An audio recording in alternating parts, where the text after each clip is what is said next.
Magandang umaga, Malacanang Press Corps. Welcome sa ating press briefing ngayong araw. Simulan natin sa magandang balita na dala ng administrasyon ni Pangulong Ferdinand R. Marcos Jr. sa bagong Pilipinas. Good news mula sa Department of Health. Isa sa mga programa ni Pangulong Ferdinand Marcos Jr., katuwang si Health Secretary Ted Herbosa, ay ang pagpapalapit sa ating mga kababayan ng mga serbisyong pangkalusugan na karaniwan nilang nakukuha sa mga ospital. Bukas na po ang 51 bagong urgent care and ambulatory service o bukas centers. Tandaan po natin, bukas centers sa 33 probinsya sa buong bansa.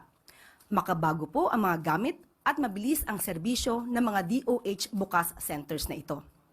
Na siyang puntahan ng ating mga kababayan sa mga probinsya para sa mabilisan at agarang serbisyong medikal o ambulatory care. Libre po ito, maliban lamang po sa mga ibang specialized medical procedures na mayroon lamang pong very minimal fee.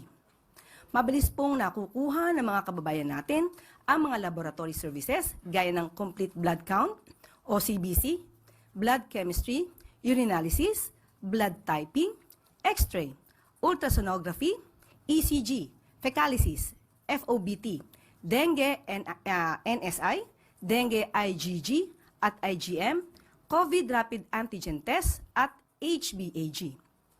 May mga serbisyo rin po para sa tuberculosis screening and management, pagbabakuna, center screening, konsultasyon para sa alter-presyon at diabetes, kumpletong check-up para sa buntis at sanggol, OB-GYN consultation at services, mental health, first aid at referral para sa mga vehicular crash, nutrition support, dental services, animal bite, at pharmacy para sa mga access sa gamot. May mga operasyon din pong naihahatid ang DOH bukas centers gaya ng operasyon sa katarata, breast at tumor surgery, at iba pang ambulatory surgical procedures.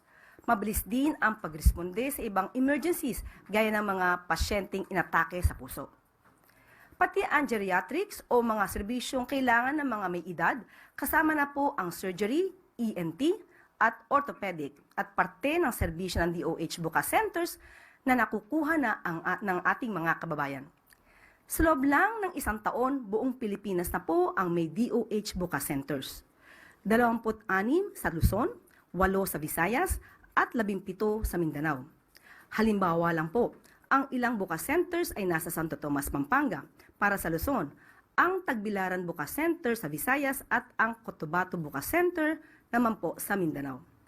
Unti-unti pong nagbubukas ang DOH Bukas Centers mula lamang nitong March 2024 at ngayon, nasa halos 800,000 Pilipino na po ang kasama po ang 4-piece beneficiaries ang nasiserbisyuhan ng 51 bukas centers sa buong bansa.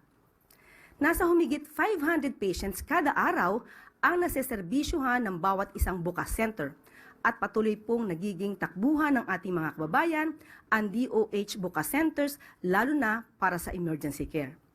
Panoorin po natin ang ilang mga kababayan natin na naserbisyuhan na po ng DOH bukas centers. Wala ka dito, pumupunta sa mga private, magastos.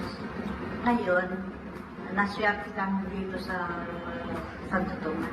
Last na kami dito. Mabilis. Kung ano man yung nandito na lahat. At saka malaki pong tulong sa amin, hindi na po kami maglalayo, biyahe. Dito lalakarin lang po namin. Tsaka ang babait po nila. Bawat tanong po, in-interview po, natin po, tinuturuan po kami ng mga ayos. Thank you po. Thank you po sa inyo. Hindi na kami naman kayo. Wala po kami sa bayan. Malaki po po sa amin. God bless po sa inyo lahat. At yan po ay isa talaga pong inuna ni Pangulong Ferdinand Marcos Jr. para matugunan po talaga ang pangangailangan ng ating mga kababayan pagtungkol po sa kalusugan.